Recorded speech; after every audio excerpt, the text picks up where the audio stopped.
육중한 대문이 닫히는 소리가 마치 천둥 소리처럼 고요한 밤하늘을 갈랐고, 그 거대한 진동은 눈 덮인 바닥에 내동댕이 쳐진 서연의 가녀린 몸을 그대로 강타했다. 뼈가 으스러지는 듯한 고통이 엉덩이와 허리를 타고 올라왔지만 그녀는 비명을 지를 새도 없이 본능적으로 불룩솟은 배를 두 손으로 감싸 안았다. 살을 내는 듯한 삭풍이 얇은 홑저고리 사이로 파고들어 살갗을 도려내는 것만 같았고, 뺨에 닿은 차가운 눈의 감촉은 마치 죽음의 입맞춤처럼 서늘하기 그지없었다. 어머님, 문을 열어주십시오. 제발 이 아이만은 살려주십시오. 제가 잘못했습니다. 다체가 부족한 탓이니 제발 문 좀 열어주세요. 서연은 피가 배어 나오는 입술을 깨물며 닫힌 대문을 향해 기어가 문고리를 잡고 미친 듯이 흔들었으나 안쪽에서 굳게 걸어 잠긴 문은 꿈쩍도 하지 않았다. 문틈 사이로 새어나오는 희미한 불빛만이 이곳이 사람 사는 집임을 알릴 뿐 안에서는 그 어떤 인기척도 들려오지 않았다.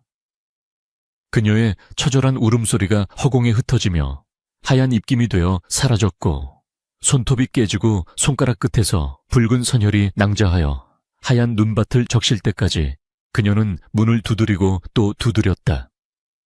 이것은 단순한 추방이 아니었다. 그것은 살인이나 다름없는 잔혹한 처사였다. 만삭의 임산부를, 그것도 엄동설한의 밤에 맨몸으로 쫓아낸다는 것은 뱃속의 핏줄과 함께 얼어 죽으라는 저주와 같았다. 서연의 머릿속은 혼란과 공포로 뒤엉켜 마치 실타래처럼 꼬여 있었다. 불과 반 시즌 전만 해도 그녀는 남편이 과거에 급제하여 금이 환영하기만을 손꼽아 기다리며 태교에 전념하고 있던 평범한 며느리였다. 그러나 시어머니 조 씨가 안방마님 방에 있던 가문의 비전 옥패가 사라졌다며 집안을 발칵 뒤집어 놓으면서 모든 비극은 시작되었다. 내 인연 감히 내 눈을 속이고 사내를 끌어들여 그 옥패를 정표로 주었느냐. 시어머니의 서슬퍼런, 호통 소리가 귓가에 쟁쟁하게 울렸다. 서연은 영문도 모른 채 무릎을 꿇고 결백을 주장했으나 신우이가 서연의 장롱 깊숙한 곳에서 옥패를 찾아내어 바닥에 던졌을 때 그녀의 세상은 무너져 내렸다. 그것은 명백한 함정이었다. 며칠 전부터 신우이가 자신의 방을 기웃거리고 시어머니가 싸늘한 눈빛으로 자신을 쏘아보던 것이 모두 이 순간을 위한 치밀한 계획이었음을 그녀는 그제야 깨달았다. 아니옵니다, 어머님. 저는 결코 그런 일을 저지르지 않았습니다. 저 옥패가 어찌 제 장롱에 있었는지 저는 모르는 일입니다. 억울합니다, 어머님. 서연이 피를 토하듯 절규했으나 조 씨는 들은 척도 하지 않고 하인들을 시켜 그녀를 마당으로 끌어냈다. 부정한 년이 감히 어디서 억울함을 논하느냐. 남편이 없는 틈을 타 외간 남자와 정을 통하고 가문의 보물까지 빼돌린 죄에 죽어 마땅하나. 내 아들의 체면을 생각하여 목숨만은 살려주는 것이니 당장 내 눈앞에서 사라져라. 멸시와 조롱이 섞인 그 말 한마디 한마디가 비수가 되어 서연의 가슴에 꽂혔다. 차디찬 눈밭에 엎드린 서연의 몸이 사시나무 떨듯 떨려왔다.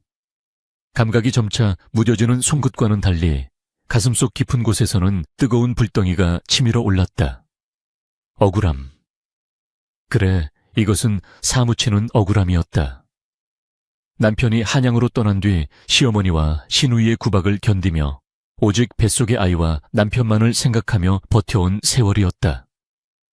입덧이 심해 물 한 모금 넘기기 힘들 때에도 시어머니의 밥상에는 산의 진미를 올렸고 시누이가 OS 타령을 하며 히스테리를 부릴 때에도 밤새워 바느질을 해다 바쳤다. 그런데 돌아온 것은 누명과 멸시, 그리고 죽음의 문턱으로 내몰린 현실뿐이었다. 으윽, 배가 뭉쳐오며 극심한 통증이 몰려왔다. 아이가 놀란 듯 뱃속에서 요동을 쳤다.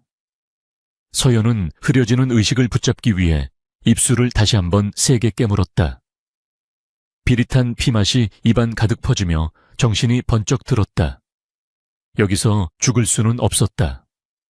자신이 이대로 얼어 죽는다면 저들은 자신을 부정한 여인으로 낙인 찍고 혀를 차며 동정조차 하지 않을 것이다. 남편조차 자신을 오해하고 저들의 거짓말에 속아 넘어갈 것이 분명했다. 아니 어쩌면 남편이 돌아오기도 전에 자신의 시신은 짐승의 먹이가 되어 흔적조차 남지 않을지도 모른다. 서연은 젖먹던 힘을 다해 몸을 일으키려 했으나 꽁꽁 얼어버린 다리는 말을 듣지 않았다. 그녀는 바닥을 기어서라도 이곳을 벗어내야 했다.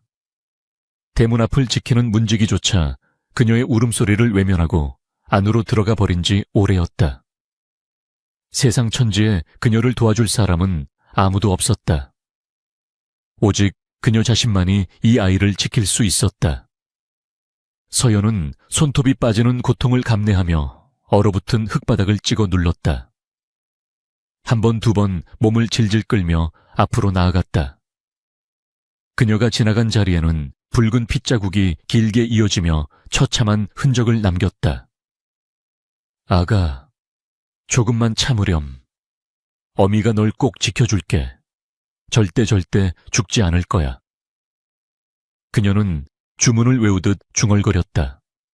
눈보라가 더욱 거세지며 시야를 가렸지만 서연의 눈빛만은 형형하게 빛나고 있었다. 그것은 살고자 하는 의지이자 자신을 짓밟은 자들에 대한 서리발 같은 분노였다.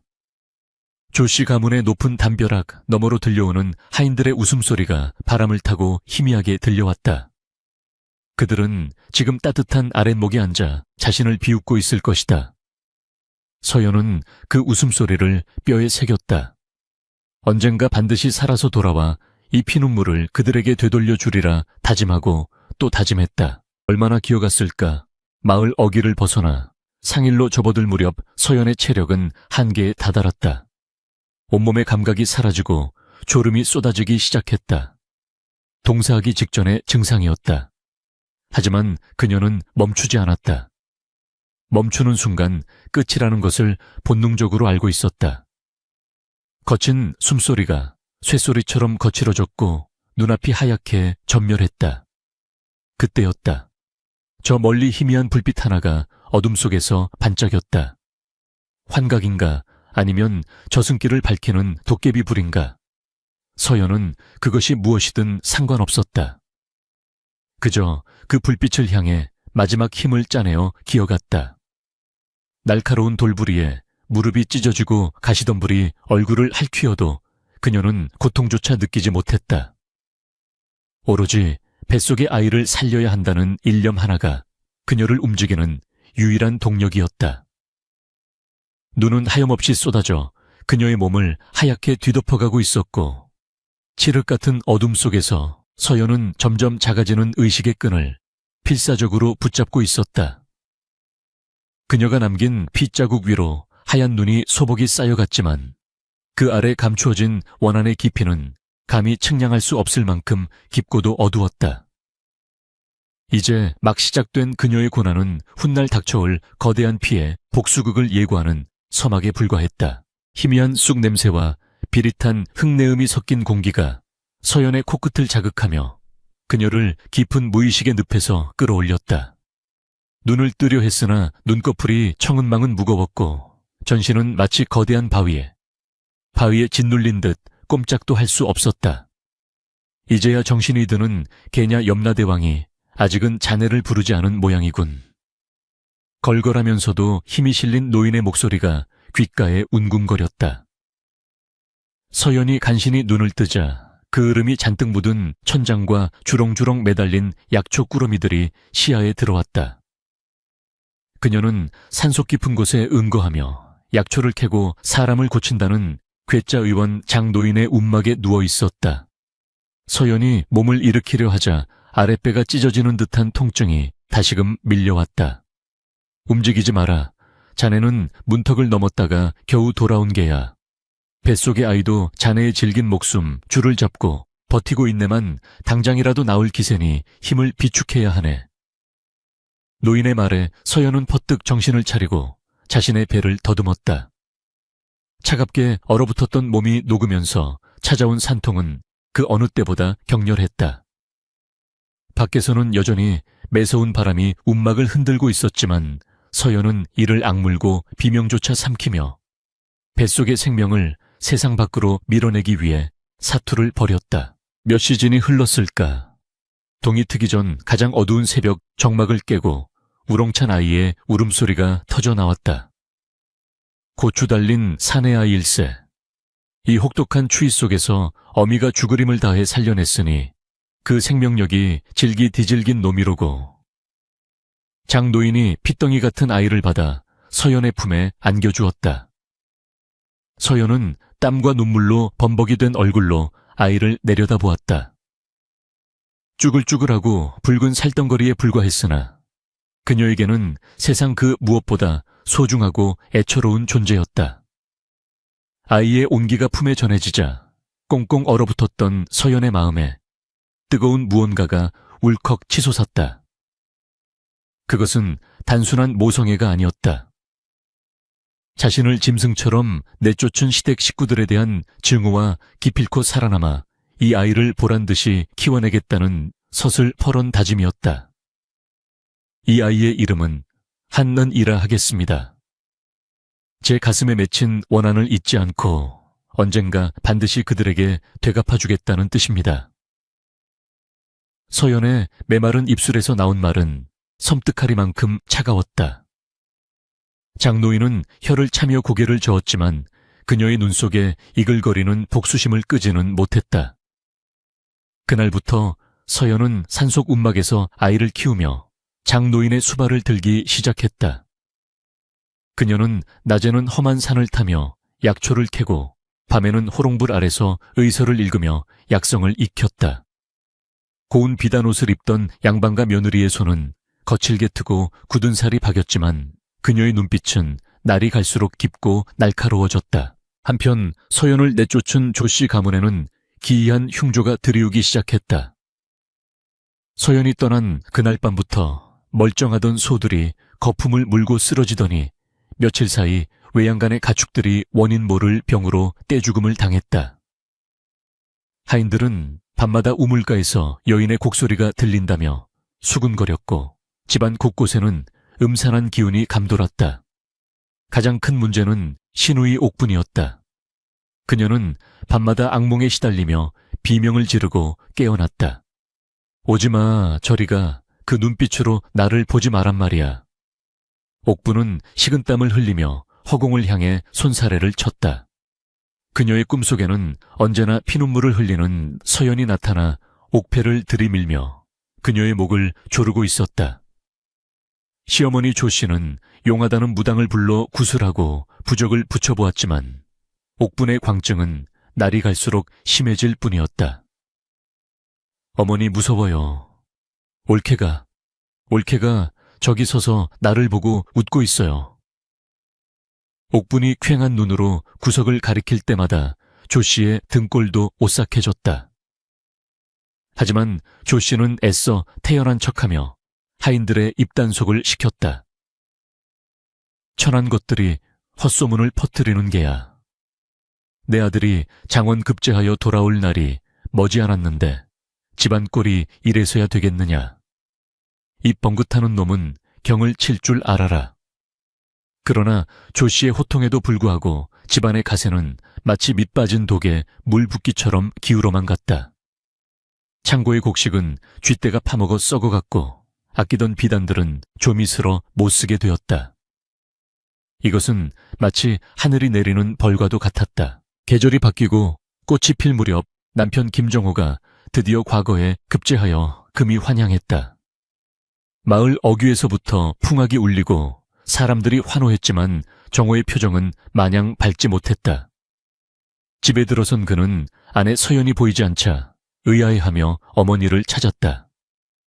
어머니 소자 돌아왔습니다. 헌데 부인은 어디 가고 보이지 않는지요. 정호의 물음에 조씨는 미리 준비해둔 거짓 눈물을 훔치며 땅을 쳤다. 아이고 내 팔자야. 네가 한양 가서 고생하는 동안 그년이 사단이 났단다. 글쎄 네가 없는 틈을 타 아랫마을 건달놈과 눈이 맞아 가문의 가보인 옥패까지 훔쳐서 야반도주를 했지 뭐냐. 내 그 꼴을 보고 뒷목을 잡고 쓰러졌었다. 조 씨의 거짓말은 청산유수처럼 매끄러웠다. 옆에 있던 옥분 역시 파리한 안색으로 거들었다. 오라버니 제가 말리려 했지만 올케가 오히려 저를 밀치고 나갔어요. 뱃속의 아이도 오라버니 핏줄이 아닐지도 몰라요. 정우는 믿을 수 없다는 표정으로 멍하니 서 있었다. 그가 알던 서연은 그럴 사람이 아니었다. 누구보다 정숙하고 현명했던 그녀가 외간 남자와 도망이라니, 게다가 가문의 보물까지 훔쳤다니. 그러나 어머니와 누이의 말이 너무나 완강했고 서연의 방은 텅 비어 있었다. 정우는 서연이 머물던 방으로 들어갔다. 주인 잃은 방에는 썰렁한 냉기만이 감돌았다. 그는 바닥에 주저앉아 서연이 수놓던 베개싯을 어루만졌다.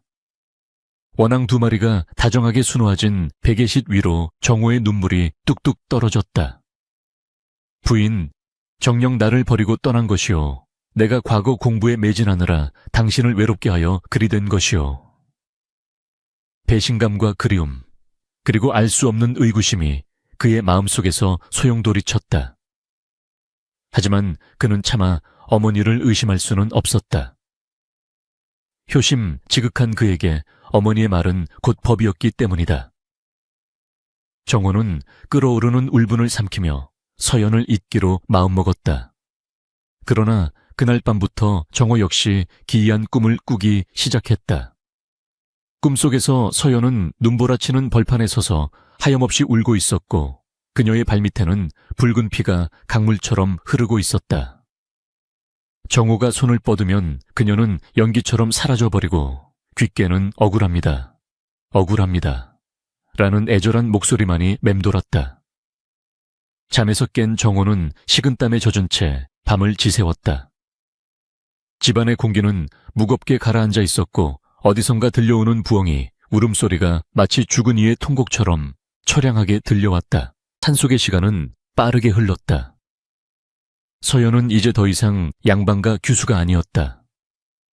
그녀는 맹독을 가진 약초를 맨손으로 다룰 만큼 대담해졌고 썩어가는 환부의 살을 도려내는 칼질에도 눈 하나 깜짝하지 않게 되었다. 장노인은 서연의 재능과 도끼에 감탄하면서도 한편으로는 걱정스러운 눈빛을 보냈다. 의술은 사람을 살리는 활인검 H2O 렌젠이어야지 사람을 해하는 살인검 샤린젠이 되어서는 아니 된다. 노인의 가르침에 서연은 고개를 숙였으나 마음속 깊은 곳에 자리 잡은 복수의 칼날은 더욱 날카롭게 벼려지고 있었다. 그녀는 아들 한이가 잠든 모습을 보며 매일 밤 다짐했다. 저들이 내게 준 고통의 1000배, 10,000배를 돌려주리라고. 서연은 약초를 지시기는 절구질 소리에 맞춰 복수의 계획을 하나하나 세워나갔다. 조씨 가문의 몰락 그것은 이제 시간 문제일 뿐이었다. 저 멀리 산 아래 마을에서 정우가 급제하여 돌아왔다는 소식이 바람결에 들려왔을 때 서연은 약사발을 든 손을 꽉 쥐었다. 그릇에 금이 가며 검붉은 탕약이 손가락 사이로 흘러내렸지만 그녀는 고통을 느끼지 못했다. 기다리십시오, 서방님. 그리고 어머님. 제가 곧 그 댁으로 왕진을 갈 것입니다. 죽음보다 더한 고통을 안고서 말입니다. 서연의 눈동자가 차가운 달빛을 받아 서늘하게 빛났다. 세월은 유수와 같이 흘러 어느덧 3번의 해가 바뀌었다. 그동안 도성장 안에는 비연, 베이윤이라 불리는 신비한 여의원에 대한 소문이 파다하게 퍼졌다. 죽어가는 사람도 살려낸다는 신통한 의술을 지녔으나 늘 얼굴을 장곳으로 깊게 가리고 다니며 진료비 대신 환자의 사연을 듣는다는 기이한 의원이었다. 그녀가 바로 3년 전 눈보라 속에서 죽음의 문턱을 넘었던 서연이었다. 산속에서 장도인에게 전수받은 비기, 미지와 스스로 터득한 독술. 두 슈을 겸비한 그녀는 이제 더 이상 나약한 며느리가 아니었다. 그녀의 손끝에서 춤추는 침은 사람을 살리기도 하고 소리 없이 고통 속에 빠뜨리기도 하는 양날의 검이 되어 있었다. 서연은 도성 한 구석에 작은 의원을 차려놓고 조씨 가문의 소식을 낱낱이 수집하며 때를 기다리고 있었다. 들려오는 소식은 참담했다. 조씨 가문은 알 수 없는 우환으로 가세가 기울어 흉가나 다름없이 변해버렸고 신우이 옥분의 광증은 날이 갈수록 심해져 사람 구실을 못하게 되었다는 것이었다. 이제 때가 되었구나. 서연은 붉은 입술을 굳게 다물며 벽에 걸린 낡은 저고리를 바라보았다. 3년 전 피 묻은 채 눈밭을 기어가던 그날의 옷이었다. 한편 조씨 가문의 기와집은 예전의 위세를 잃고 잡초만 무성한 폐가처럼 변해 있었다. 담장은 곳곳이 허물어졌고 마당에는 낙엽이 수북이 쌓여 스산한 바람이 불 때마다 귀신 우는 소리를 내며 굴러다녔다. 안방에서는 시어머니 조씨의 앓는 소리가 끊이지 않았고 사랑채에 갇힌 신우이 옥부는 밤낮을 가리지 않고 괴성을 질러댔다. 이년아 저리가, 옥패는 내가 안 훔쳤어. 네가 훔친 거야. 옥분의 찢어지는 비명소리에 남편 정호는 깊은 한숨을 내쉬며 술잔을 기울였다. 과거에 급제하여 벼슬길에 올랐으나 집안 꼴이 이 지경이니 관직 생활도 순탄치 않았다. 동료들은 뒤에서 귀신 들린 집안이라며 수군거렸고 승진길은 막힌 지 오래였다. 정호의 얼굴은 수심으로 가득 차 있었고 눈빛은 쾌한이 생기를 잃어 있었다. 그는 밤마다 꿈속에 나타나는 서연의 원망 섞인 눈빛 때문에 불면증에 시달리고 있었다. 어디서부터 잘못된 것인가? 서연아, 네가 정녕 원한을 품고 우리 집안을 저주하는 것이냐? 정호는 허공에 대고 묻지만 돌아오는 것은 정막뿐이었다. 그러던 어느 날 조씨가 피를 토하며 위독해지자 정호는 지푸라기라도 잡는 심정으로 도성에서 용하다는 비연 의원을 불렀다. 제발 왕진을 와주십시오. 사례는 섭섭지 않게 하겠습니다. 정호가 보낸 하인의 간곡한 부탁에 서연은 장옷을 눌러쓰고 침통을 챙겨 들었다. 드디어 그토록 기다리던 순간이 온 것이다. 조씨 가문의 대문 앞에 선 서연은 잠시 멈칫했다. 3년 전 처참하게 쫓겨나던 그날의 기억이 주마등처럼 스쳐 지나갔다. 굳게 닫혔던 그 문이 이제는 칠이 벗겨지고 녹슨 채 삐걱거리며 열리고 있었다. 마당에 들어서자 썩은 냄새와 곰팡이 냄새가 코를 찔렀다. 화려했던 정원은 황무지가 되었고 곳곳에 거미줄이 쳐져 있어 음산하기 짝이 없었다.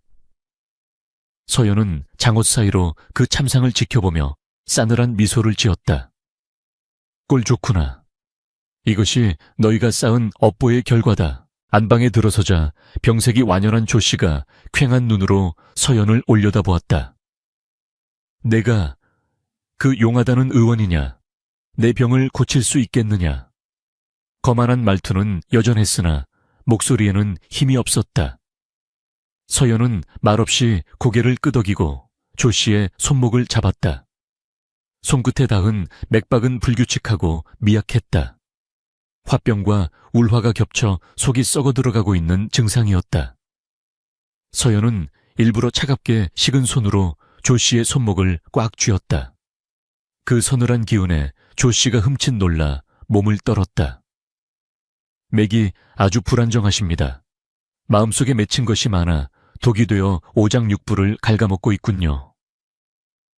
서연이 짐진 낮은 목소리로 읊조리자 조씨의 눈동자가 흔들렸다. 그 목소리가 묘하게 귀에 익었기 때문이었다. 하지만 장옷으로 얼굴을 가린 탓에 누구인지 알아볼 수는 없었다. 서연은 침통을 열어 길고 날카로운 장침을 꺼냈다. 은색으로 빛나는 침, 끝이 조씨의 눈앞에서 번뜩였다. 치료가 좀 아플 것입니다. 하지만 썩은 피를 뽑아내야만 살 수 있습니다.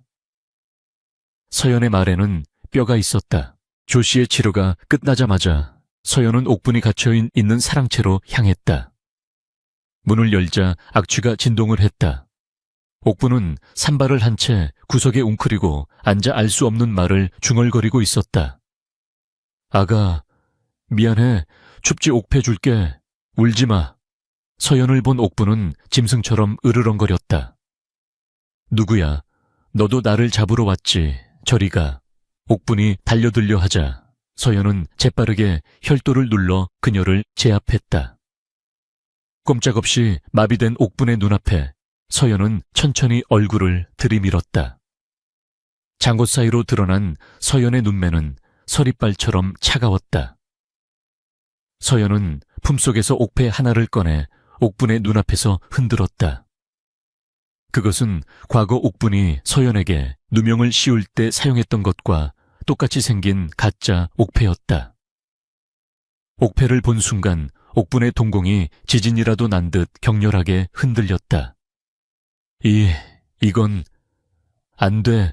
저리 치워. 피피가 묻었어. 옥분은 거품을 물고 발작을 일으켰다. 서연은 그런 그녀를 보며 나직이 속삭였다. 왜 그러십니까, 아가씨가? 그토록 찾던 물건이 아닙니까? 이걸 장롱 속에 숨겨두셨지요. 서연의 목소리는 마치 지옥에서 온 사신처럼 옥분의 귓가에 파고들었다. 그 시각 밖에서 서성거리던 정호는 방 안에서 들려오는 옥분의 비명소리와 의원의 낮은 목소리에 기시감을 느꼈다. 그 목소리에 억양 숨소리, 그리고 어렴풋이 풍기는 쑥 냄새가 3년 전 떠나보낸 아내 서연을 떠올리게 했다. 설마 정호는 고개를 저었다. 죽었거나 멀리 도망갔을 사람이 의원이 되어 돌아왔을 리 만무했다. 하지만 가슴 한구석에서 피어오르는 의구심을 지울 수 없었다. 정호는 조심스럽게 방문 쪽으로 다가갔다. 그때 방문이 열리고 서연이 나왔다. 그녀는 여전히 장곳으로 얼굴을 가린 채였다. 정호와 마주친 순간 서연의 눈빛이 찰나의 순간 흔들렸으나 이내 평정심을 되찾았다. 환자의 상태가 심각합니다. 마음의 병이 깊어 약으로는 다스리기 힘들 듯합니다. 서연의 사무적인 말투에 정호는 잠시 머뭇거리다 물었다. 의원님, 혹시 우리는 구면이 아니오. 목소리가 참으로 낯이 익습니다. 정호의 질문에 서연은 소매 속에서 주먹을 꽉 쥐었다. 당장이라도 장옷을 벗어던지고 그래 내가 당신이 버린 서연이다 라고 소리치고 싶은 충동이 일었지만 그녀는 꾹 참았다. 아직은 때가 아니었다. 더 처절하고 완벽한 파멸을 위해서는 인내가 필요했다. 했다. 사람을 잘못 보셨습니다. 저는 그저 떠돌이 의원일 뿐입니다. 서연은 차갑게 돌아섰다. 서연은 며칠 동안 조씨 가문에 머물며 치료를 계속했다. 그러나 그것은 치료가 아닌 고문이었다. 그녀는 조씨에게 탕약을 다려 올릴 때마다 미량의 환각제를 섞었다. 약을 먹은 조씨는 밤마다 갓난아이의 울음소리를 듣고 천장에서 피가 떨어지는 환영을 보며 공포에 떨었다. 옥분에게는 매일 밤 침을 놓으며 최면을 걸듯 과거의 죄를 상기시켰다. 네가 훔쳤지, 네가 거짓말을 했지, 며느리는 억울하게 쫓겨나 얼어 죽었다. 그 원혼이 너를 지켜보고 있다. 서연의 속삭임은 옥분의 무의식 깊이 박혀 그녀를 미치게 만들었다. 집안은 공포의 도가니로 변해갔다. 하인들은 귀신을 보았다며 하나둘씩 도망쳤고 정호는 밤마다 들려오는 어머니와 누이의 비명소리에 피가 마르는 듯했다. 어느 날 밤 서연은 마당 한가운데 있는 우물가에 섰다. 3년 전 자신이 피눈물을 흘리며 쫓겨나던 날 시어머니가 버리라고 했던 자신의 신발 한 짝이 우물가에 떨어져 있었다. 서연은 그 낡은 신발을 주워들고 싸늘하게 웃었다. 이제 마지막 막을 올릴 차례야. 달빛 아래 드러난 그녀의 눈동자는 복수의 불길로 붉게 타오르고 있었다. 다음 날 아침 옥분이 사라졌다. 집안이 발칵 뒤집혔다. 정호와 하인들이 샅샅이 뒤졌지만 옥분의 행방은 묘연했다. 그때 우물가에 서 있던 서연이 정호를 불렀다. 날이 이쪽으로 와보십시오. 우물 안에 무언가 있는 것 같습니다. 정호가 황급히 달려가 우물 안을 들여다보았다.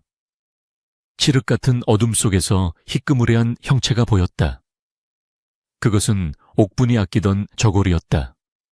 그리고 그 옆에 옥패가 둥둥 떠 있었다. 정호의 안색이 사색이 되었다. 옥분아, 정호가 비명을 지르며 우물 안으로 들어가려 하자 서연이 그를 말렸다. 진정하십시오. 이미 늦은 것 같습니다. 서연의 목소리는 침착하다 못해 냉정했다. 그녀는 알고 있었다. 옥분이 스스로 우물에 뛰어든 것이 아니라 자신의 환각과 공포에 쫓겨 발을 헛디딘 것임을, 혹은 누군가가 그렇게 믿게끔 유도한 것임을. 이 모든 혼란의 중심에 서 있는 서연은 장옷 아래서 조용히 미소 짓고 있었다. 가문의 비극은 이제 절정을 향해 치닫고 있었다. 당겨라. 줄을 더 팽팽하게 당기란 말이다. 사람이 죽어나가는 꼴을 보고 싶은 개냐.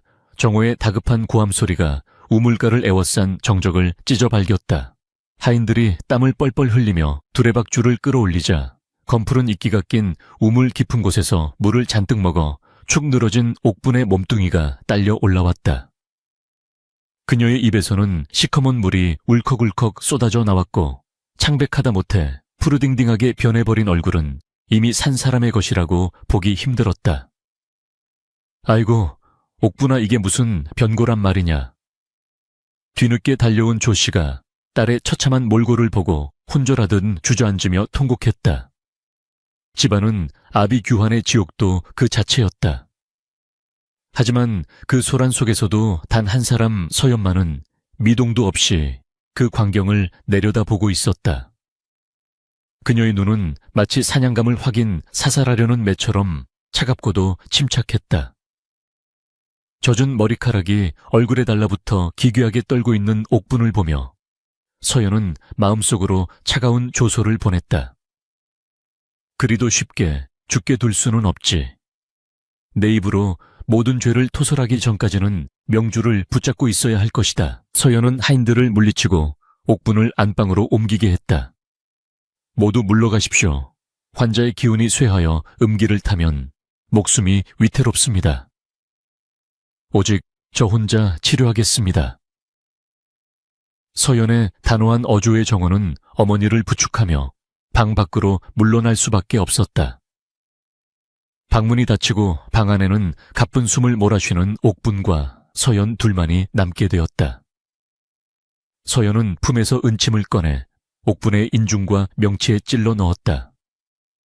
그러자 옥분이 허억 하는 소리와 함께 눈을 번쩍 떴다. 초점이 없는 눈동자가 허공을 헤매다 서연의 장곧 가려진 얼굴에 머물렀다. 살려줘.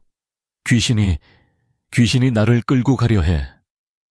옥분은 공포에 질려 헛소리를 짓거리며 이불을 움켜쥐었다. 서연은 천천히 몸을 숙여 옥분의 귀에 입술을 가져다 댔다. 아가씨, 저를 보십시오.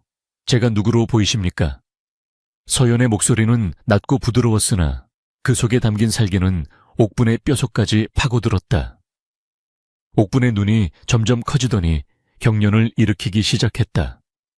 그녀의 눈에 비친 서연은 의원이 아니었다. 3년 전 눈보라 속으로 사라졌던 피눈물을 흘리던 올케의 원혼이었다. 잘못했어. 내가 잘못했어. 제발 나를 데려가지 마. 옥분은 발작적으로 소리를 지르며 서연의 옷자락을 붙잡고 애원했다. 서연은 옥분의 손을 차갑게 뿌리치며 물었다. 무엇을 잘못했단 말입니까? 옥패는 제가 훔친 것이 아닙니까? 아가씨는 그저 오라버니를 위해 도둑년의 죄를 밝힌 효녀가 아니었습니까? 서연의 유도신문에 옥분은 고개를 미친 듯이 저었다. 공포심이 그녀의 이성을 완전히 마비시켜버린 탓이었다. 아니야. 내가 그랬어. 어머니가 시켜서. 내 장롱에 내가 넣었어. 그년이 꼴 보기 싫어서. 오라버니 사랑을 독차지하는 게 미워서. 내가 훔쳐서 네 방에 숨겼단 말이야. 제발 살려줘. 옳게. 옥분의 입에서 터져나온 진실은 참으로 추악하고 적나라했다. 문 밖에서 어머니의 통곡 소리에 가슴을 치고 있던 정호의 귀에도 그 비명 같은 고백이 생생하게 꽂혔다. 정호의 몸이 벼락을 맞은 듯 굳어버렸다. 그는 자신의 귀를 의심하며 떨리는 손으로 문고리를 잡았다. 지금 옥분이가 뭐라고 한 것이냐. 어머니가 시켜서 서연이에게 누명을 씌웠다고. 정호가 문을 박차고 들어왔다. 그의 얼굴은 분노와 충격으로 일그러져 있었다. 지금 그게 무슨 소리냐. 네가 서연이를 모함했단 말이냐. 어머니가 시켰다니. 그게 대체 무슨 천인공노할 소리냐. 정호의 고함에 옥분은 히크덕거리며 숨을 헐떡였고 뒤따라 들어온 조 씨는 사색이 되어 자리에 얼어붙었다. 정호야, 저 년이 실성하여 헛소리를 하는 게다. 물에 빠져 정신이 나간 게야. 조 씨가 다급하게 변명하려 했으나 정호의 눈빛은 이미 예전에 순종적인 아들의 것이 아니었다. 그는 바닥에 뒹구는 가짜 옥패를 집어들고 어머니를 노려보았다. 이 옥패 3년 전 서연이가 훔쳤다던 그 옥패가 아닙니까? 헌데 어찌 이것이 다시 옥분의 손에, 그것도 이 집 우물 속에 있었단 말입니까, 어머니? 제발 진실을 말씀해 주십시오. 제 처와 뱃속의 아이를 어머니가 죽이신 겁니까? 정호의 절규의 조 씨는 입을 뻐끔거릴 뿐 아무런 말도 하지 못했다. 모든 거짓이 백일해 드러나는 순간이었다. 그때 방 한구석에 조용히 서 있던 서연이 천천히 앞으로 걸어 나왔다. 아직도 모르시겠습니까, 서방님? 서연의 목소리에 정호가 고개를 돌렸다. 그녀는 천천히 쓰고 있던 장옷을 벗어내렸다. 흘러내리는 검은 머리카락 사이로 드러난 얼굴은 3년의 세월과 고생으로 인해 야위고 날카로워졌지만 분명 정호가 그토록 그리워하던 아내 서연의 얼굴이었다. 그러나 그 눈빛만은 예전의 온화함을 잃고 싸늘한 증오로 타오르고 있었다. 서연아, 정호가 비틀거리며 다가가려 했으나 서연은 매몰차게 한 걸음 뒤로 물러섰다. 다가오지 마십시오. 당신들이 알던 그 어수룩한 며느리는 그날 밤 눈밭에서 죽었습니다. 서연의 서슬퍼런 일갈에 방 안의 공기가 얼어붙었다. 조 씨는 귀신을 본 듯 눈을 까뒤집고 뒷걸음질 쳤다. 내 년이 살아있었느냐. 아니, 귀신이다. 내 눈앞에서 썩 물러가라. 서연은 조 씨를 향해 천천히 걸어갔다. 그녀의 발걸음 하나하나가 조 씨의 심장을 짓밟는 듯했다. 귀신, 차라리 귀신이었으면 좋았을 것을. 살아남아 지옥을 기어올라온 사람이니 더 무섭지 않겠습니까, 어머님? 서연은 품속에서 낡고 해진 저고리 하나를 꺼내 던졌다. 피 얼룩이 지워지지 않은 쫓겨나던 날 입었던 그 옷이었다. 보십시오. 이것이 당신들이 저지른 죄의 증거입니다. 홑몸도 아닌 만삭의 며느리를 짐승도 그리하지 않을 엄동설 안에 내쫓으셨지요. 옥패, 가문의 명예 다 핑계일 뿐 당신은 그저 가난한 집안의 며느리가 탐탁지 않았고 당신 딸의 시기를 받아주기 위해 무고한 생명을 죽이려 했습니다. 서연의 목소리는 점점 높아져 천둥처럼 방 안을 울렸다. 하늘이 무섭지 않으셨습니까? 인과응보가 두렵지 않으셨습니까? 당신들이 떵떵거리고 살 때 저는 눈을 파먹고 나무 껍질을 씹으며 연명했습니다. 오로지 이날만을 기다리면서 말입니다. 서연의 분노는 댐이 터지듯 폭발했다. 그녀는 그동안 억눌러왔던 울분과 한을 토해내며 조씨 가문의 위선을 낱낱이 발가벗겼다. 당신들의 의심과 탐욕이 이 집안을 망친 것입니다. 옥분 아가씨가 미쳐간 것도 가세가 기운 것도 모두 당신들이 지은 죄업이 스스로를 갉아먹은 탓입니다. 저는 그저 거들었을 뿐이지요. 정호는 무릎을 꿇고 오열했다. 서연아, 내가 죄인이다. 내가 눈이 멀어 너를 지키지 못했다. 나를 죽여다오. 제발. 정호의 참회에도 서연의 눈빛은 흔들리지 않았다. 그녀는 차갑게 식어버린 시선으로 정호를 내려다보았다. 당신의 무능함과 방관 또한 죄입니다. 어머니를 의심하는 것이 불효라 여겨 아내의 억울함을 외면한 그 비겁함이 저를 죽였습니다. 서연은 뒤돌아섰다.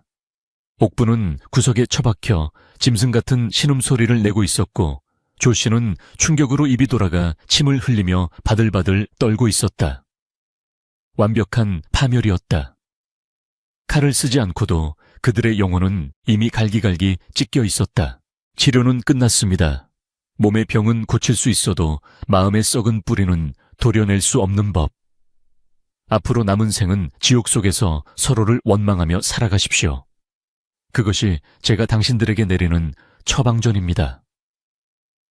서연은 짐을 챙겨들고 방문을 나섰다. 정호가 서연아하고 울부짖으며 따라 나오려 했으나 서연은 멈추지 않았다. 마당에 나서자 맑게 갠 하늘에서 눈부신 햇살이 쏟아져 내렸다. 3년 전에 그 눈보라는 온데간데 없고 잔인하리만큼 화창한 봄날이었다. 등 뒤에서 들려오는 곡소리와 비명소리를 뒤로한 채 서연은 대문을 나섰다. 그녀의 발걸음은 무거웠지만 동시에 그 어느 때보다 가벼웠다. 복수는 끝났다. 하지만 가슴 한구석에 뚫린 구멍으로 시린 바람이 불어왔다. 그녀는 산속에서 자신을 기다리고 있을 아들 한이를 떠올렸다. 이제 돌아갈 곳이 있었다. 피비린내 나는 복수의 장을 닫고 아들과 함께할 새로운 삶을 향해 그녀는 묵묵히 걸음을 옮겼다. 서연이 떠난 뒤 조씨 가문은 마치 기둥뿌리가 뽑힌 누각처럼 순식간에 와르르 무너져 내렸다. 마을 사람들은 귀신이 나오는 흉가라며 그 집 근처에는 얼씬도 하지 않았고 간혹 밤늦게 그곳을 지나는 이들은 담장 너머로 들려오는 짐승 같은 울부짖음에 몸서리를 쳤다. 그것은 한때 콧대 높던 신우이 옥분의 비명이었다. 자신의 죄를 자백한 그날 이후 옥분은 완전히 미쳐버려 낮에는 방구석에 처박혀 덜덜 떨고 밤에는 머리를 풀어 헤친 채 마당을 뛰어다녔다. 오지마 저리가. 내가 안 그랬어. 어머니가 시킨 거야. 옥분의 찢어지는 목소리는 적막한 밤 공기를 타고 온 마을로 퍼져나갔으나 아무도 그녀를 동정하지 않았다. 결국 옥분은 서연이 다녀간 지 보름이 채 되지 않아 스스로 목을 메어 그토록 두려워하던 저승길로 떠나고 말았다. 그녀의 시신이 발견되었을 때 두 눈은 공포에 질려 허공을 응시하고 있었고 손톱은 벽을 긁어대어 피범벅이 되어 있었다. 그것은 남에게 씌운 누명이 부메랑이 되어 돌아와 자신의 목을 조른 참혹한 말로였다. 시어머니 조씨의 최후 또한 비참하기 그지없었다. 충격으로 쓰러져 반신불수가 된 그녀는 똥오줌조차 가리지 못하는 신세가 되어 냄새나는 이불 속에 파묻혀 지냈다. 화려했던 비단옷은 누더기가 되었고 산의 진미를 탐하던 입은 이제 식은 죽 한 숟가락도 삼키기 힘들어했다. 하인들은 이미 돈이 될 만한 세간살이를 훔쳐 모두 달아난 뒤였기에 넓은 기와집에는 오직 병든 노파와 그녀를 돌보지 않는 아들 정호만이 남아있을 뿐이었다. 조 씨는 밤마다 천장에서 떨어지는 핏방울 환영을 보며 살려다오. 며느리야, 내가 잘못했다 라고 운걸거렸으나 그녀의 곁을 지키는 것은 싸늘한 냉기뿐이었다. 정호는 어머니의 방에서 나는 악취를 맡으며 마루에 걸터앉아 멍하니 하늘만 바라보았다. 어머니에 대한 원망과 아내에 대한 죄책감이 뒤섞여 그의 속은 새까맣게 타들어갔다. 그는 술로 밤을 지새우며 3년 전 자신이 과거 공부를 핑계로 집안일에 무심했던 그 시간을 뼈저리게 후회했다. 내가 다 망쳤구나. 내 어리석음이 처자식을 죽이고 가문을 멸문지화로 이끌었어. 정호의 탄식은 메아리 없는 허공에 흩어질 뿐이었다. 몇 달 뒤 조씨마저 숨을 거두자 정호는 가산을 정리하여 빚잔치를 하고 남은 돈을 털어 어머니와 누이의 장례를 치렀다. 그리고는 삿갓 하나를 눌러 쓴 채 정처 없는 유랑길에 올랐다. 그의 목적지는 단 하나 서연이 있다는 산속 깊은 곳이었다. 수소문 끝에 약초꾼들에게서 비연이라는 의원이 머무는 곳을 알아낸 정호는 거친 산 위를 오르고 또 올랐다. 가시덤불에 옷이 찢기고 발이 부르트도록 걸어 마침내 산 중턱에 자리 잡은 작은 움막을 발견했을 때 그의 눈시울은 붉게 달아올랐다. 움막 앞마당에는 대여섯 살 되어 보이는 사내 아이가 흙장난을 하고 있었고 그 곁에서 서연이 약초를 다듬으며 아이를 흐뭇하게 바라보고 있었다. 평화롭기 그지없는 그 풍경은 지옥 같았던 자신의 집안 꼴과 대비되어 정호의 가슴을 후벼 팠다. 아, 서연아. 정호가 떨리는 목소리로 이름을 부르자 서연이 고개를 들어 그를 바라보았다. 그녀의 표정은 놀라움 하나 없이 담담했다. 마치 그가 올 것을 알고 있었다는 듯 혹은 전혀 모르는 타인을 대하는 듯한 무심한 눈빛이었다. 정호는 비틀거리며 마당으로 들어서 무릎을 꿇었다. 부인, 내가 왔소. 못난 지아비가 이제야 왔소. 정호가 땅에 머리를 박고 오열하자 아이가 깜짝 놀라 서연의 치마폭 뒤로 숨었다. 서연은 아이의 머리를 쓰다듬으며 차갑게 입을 열었다. 어찌 이곳까지 오셨습니까? 이미 인연이 닿은 사이인 것을 모르십니까? 정호는 고개를 저으며 애원했다. 아니오 부인, 내 죄가 크다는 것을 아오. 허나 우리에게는 아이가 있지 않소. 저 아이가 내 핏줄이 아니오. 제발 한 번만 기회를 주시오. 내가 평생 속죄하며 당신과 아이를 위해 살겠소. 다시 합칩시다 부인. 정호의 눈물 섞인 호소에도 서연의 눈빛은 미동도 하지 않았다. 그녀는 정호의 앞에 놓인 흙바닥을 가리키며 말했다. 보십시오. 이미 엎질러진 물은 다시 담을 수 없고 깨진 거울은 다시 붙일 수 없는 법입니다. 당신이 어머니와 누이의 말만 믿고 저를 내쳤을 때, 그리고 제가 피눈물을 흘리며 문을 두드렸을 때 부부의 연은 끊어졌습니다. 서연의 목소리에는 서리빨 같은 단호함이 서려 있었다. 하지만 아이는 아비가 필요하지 않겠소. 정호가 마지막 지푸라기라도 잡는 심정으로 아이를 바라보았지만 서연은 아이를 등 뒤로 감추며 싸늘하게 일갈했다. 이 아이의 이름은 한은입니다. 뱃속에서부터 어미의 억울함과 고통을 먹고 자란 아이입니다. 당신의 성씨를 따를 생각도 당신을 아비로 알게 할 생각도 없습니다. 이 아이는 제가 지켰고 제가 키웠으며 앞으로도 제가 지킬 것입니다. 서연의 말은 정호의 가슴에 비수처럼 꽂혔다. 그녀는 숨을 한 번 고른 뒤 더욱 차가워진 목소리로 쐐기를 박았다. 당신이 진정으로 속죄하고 싶다면 다시는 우리 눈앞에 나타나지 마십시오. 당신의 얼굴을 보는 것 자체가 저에게는 고문이자 잊고 싶은 악몽을 되살리는 일입니다. 돌아가십시오. 가서 남은 생 동안 당신의 방광과 무능이 어떤 결과를 초래했는지 뼈저리게 되새기며 사십시오. 그것이 당신이 받을 벌입니다. 서연은 뒤도 돌아보지 않고 아이의 손을 잡고 움막 안으로 들어가 버렸다. 거칠게 닫힌 문은 두 번 다시 열리지 않을 것처럼 단호했다. 정호는 닫힌 문 앞에서 해가 질 때까지 목 놓아 울었다. 하지만 안에서는 어떠한 기척도 들려오지 않았다. 산새들조차 숨을 죽인 정막 속에서 정호는 깨달았다. 용서받을 수 있는 죄가 있고 용서받지 못할 죄가 있다는 것을, 그리고 때늦은 후회는 아무런 힘이 없다는 것을. 밤이 깊어지자 산짐승들의 울음소리가 들려왔고 정호는 휘청거리는 다리를 이끌고 산을 내려올 수밖에 없었다. 그의 등 뒤로 차가운 산바람이 불어와 그의 옷깃을 여미게 했다. 산을 내려가는 그의 발걸음은 청은망은 무거웠고 그의 앞날은 칠흑 같은 어둠만이 기다리고 있을 뿐이었다. 그는 평생을 죄책감이라는 감옥에 갇혀 누구에게도 사랑받지 못하고 쓸쓸히 늙어갈 운명이었다. 가문의 명예를 중시하던 양반의 자제는 이제 족보 없는 떠돌이가 되어 세상의 조롱거리가 되었다. 세월이 흘러 산속에는 신의 셴이라 불리는 여인과 그녀의 아들에 대한 전설이 전해지게 되었다. 서연은 더 이상 복수심에 불타는 여인이 아니었다. 그녀는 장노인의 뒤를 이어 가난하고 병든 이들을 돌보는 참된 의원이 되었다. 그녀의 아들 한이는 어미의 재능을 물려받아 총명하고 인자한 청년으로 자라났다. 한이는 가끔 아비에 대해 묻고 싶었지만 어미의 눈 깊은 곳에 서린 슬픔을 보며 침묵했다.